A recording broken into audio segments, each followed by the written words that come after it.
चलिए 17 मार्च 2023 nexus GS special निकाल लीजिएगा और शुरुआत करेंगे सेलुलोज से।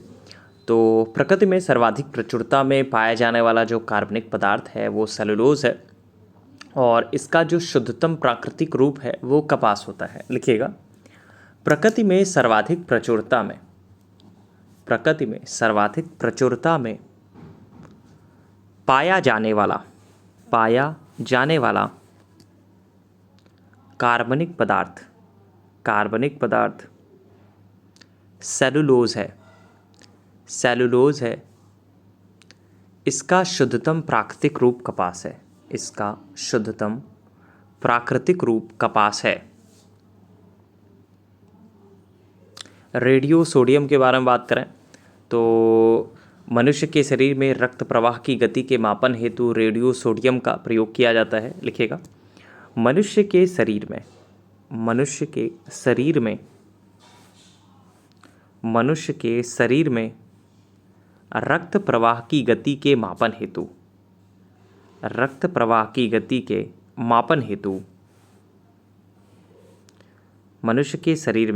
रक्त प्रवाह की गति के मापन हेतु रेडियो सोडियम का प्रयोग किया जाता है। नेक्स्ट है विटामिन के बारे में बात करें तो सबसे पहले तो रुधिर के बारे में बात करेंगे। रुधिर द्रव होता है पर शरीर से बाहर निकलने पर वह कुछ मिनटों में जम जाता है, जिसे थक्का कहते हैं। तो रुधिर के शीघ्र जमने में ऊष्मा, थॉम्ब्रिन, एड्रोनलिन, कैल्शियम क्लोराइड तथा विटामिन के से सहायता मिलती है। लिखिएगा, रक्त का थक्का बनने में विटामिन के की आवश्यकता होती है। ओजोन परत के बारे में बात करें तो सबसे पहले तो लिखिएगा, ओजोन दिवस ये मनाया जाता है 16 सितंबर को। ओजोन दिवस 16 सितंबर को मनाया जाता है। ओजोन परत, नेक्स्ट पॉइंट है, ओजोन परत मुख्यतः वायुमंडल के समताप मंडल में पाई जाती है। नेक्स्ट है नोस्कापीन के बारे में बात करें तो चिकित्सीय दृष्टि से महत्वपूर्ण है नोस्कापीन, ये पोस्ता से प्राप्त होता है। लिखिएगा, चिकित्सीय दृष्टि से महत्वपूर्ण नोस्कापीन पोस्ता से प्राप्त होता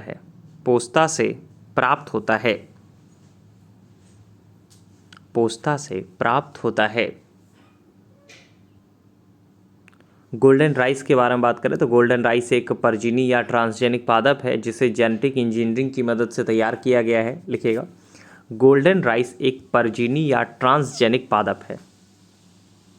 गोल्डन राइस एक परजीवी या ट्रांसजेनिक पादप है जिसे जेनेटिक इंजीनियरिंग की मदद से तैयार किया जाता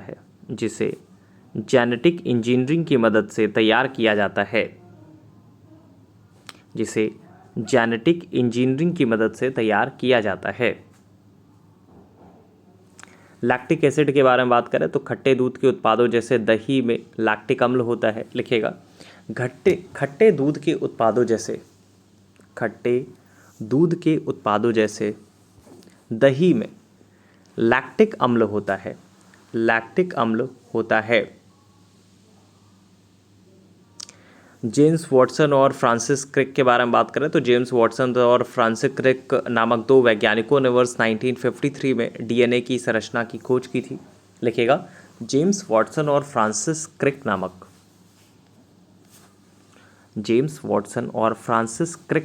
दो वैज्ञानिकों ने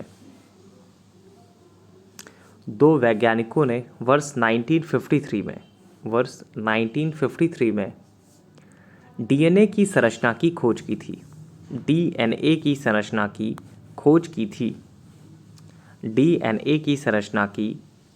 थी। साइनोबैक्टीरिया के बारे में बात करें तो साइनोबैक्टीरिया जैव उर्वरक के रूप में प्रयुक्त होते हैं। जैव उर्वरक के प्रयोग से फसल को पोषक तत्वों की आपूर्ति होने के साथ साथ मृदा उर्वरता भी स्थिर बनी रहती है। लिखिएगा, साइनोबैक्टीरिया जैव उर्वरक के रूप में प्रयुक्त होते हैं। साइनोबैक्टीरिया जैव उर्वरक के रूप में प्रयुक्त होते हैं। जैव उर्वरकों के प्रयोग से, जैव उर्वरकों के प्रयोग से फसल को पोषक तत्वों की आपूर्ति होने के साथ साथ, फसल को पोषक तत्वों की आपूर्ति होने के साथ साथ मृदा उर्वरता भी स्थिर बनी रहती है। मृदा उर्वरता भी स्थिर बनी रहती है। नेक्स्ट है, लोहे की सुई पानी की सतह पर तैरती रहती है। उसके पीछे रीज़न क्या है? तो पानी की ऊपरी सतह के अणुओं के संसंजन बल के कारण उत्पन्न पृष्ठ तनाव जब सुई के गुरुत्व बल को संतुलित कर देता है, तब लोहे की सुई पानी की सतह पर तैरती है। इसको अगर सिंपल से फॉर्मेट में लिखना है, जो जिस फॉर्मेट में आपके एग्जामिनेशन में ये पूछा जा सकता है, अगर उस फॉर्मेट में लिखना है तो इस तरह से लिखिएगा, लोहे की सुई पानी की सतह पर, लोहे की सुई पानी की सतह पर पृष्ठ तनाव के कारण तैरती है। पृष्ठ तनाव के कारण तैरती है।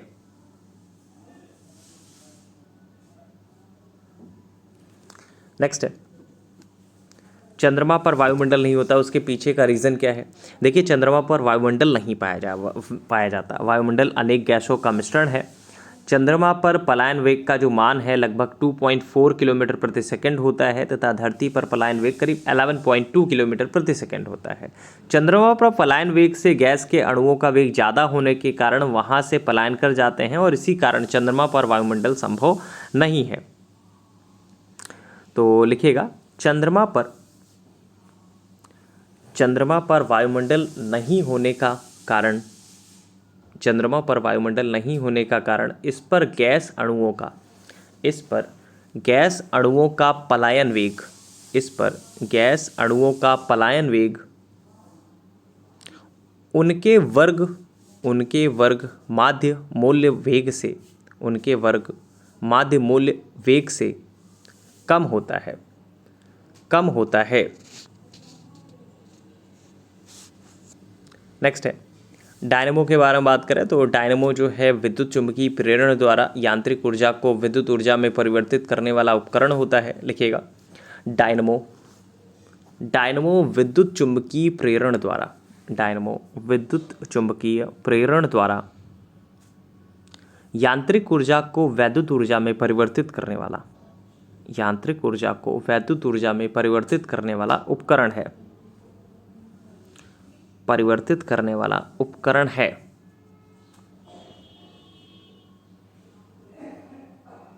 नेक्स्ट है, भारत की राष्ट्रीय आय के बारे में बात करें तो भारत की राष्ट्रीय आय संबंधी जो आंकड़े हैं केंद्रीय सांख्यिकी संगठन मतलब CSO मतलब सेंट्रल स्टैटिस्टिकल ऑर्गेनाइजेशन द्वारा आकलित किए जाते हैं। जो वर्तमान की स्थिति है उसमें CSO और NSSO का विलय कर दिया गया है, मर्जिंग कर दिया गया है और कर NSO मतलब नेशनल स्टैटिस्टिकल ऑफिस के रूप में प्रतिस्थापित किया गया है। तो लिखिएगा, भारत की राष्ट्रीय आय, या फिर हाँ पूरा लिख लीजिएगा जिससे कि कन्फ्यूज़न हो ही ना आपको। तो भारत की राष्ट्रीय आय केंद्रीय सांख्यिकी संगठन अनुमानित करता है, केंद्रीय सांख्यिकी संगठन अनुमानित करता है। एक पुस्तक आई थी वेल्थ ऑफ नेशंस के बारे में, तो लिख लीजिएगा, वेल्थ ऑफ नेशंस के लेखक एडम स्मिथ जी थे।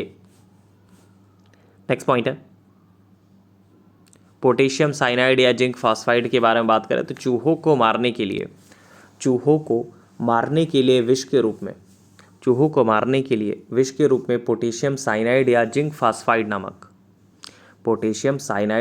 फॉस्फाइड नामक रसायन का प्रयोग किया जाता है। बेकिंग पाउडर के बारे में बात करें तो टार्टेरिक अम्ल का प्रयोग जो है बेकिंग पाउडर के निर्माण में किया जाता है। लिखिएगा, टार्टेरिक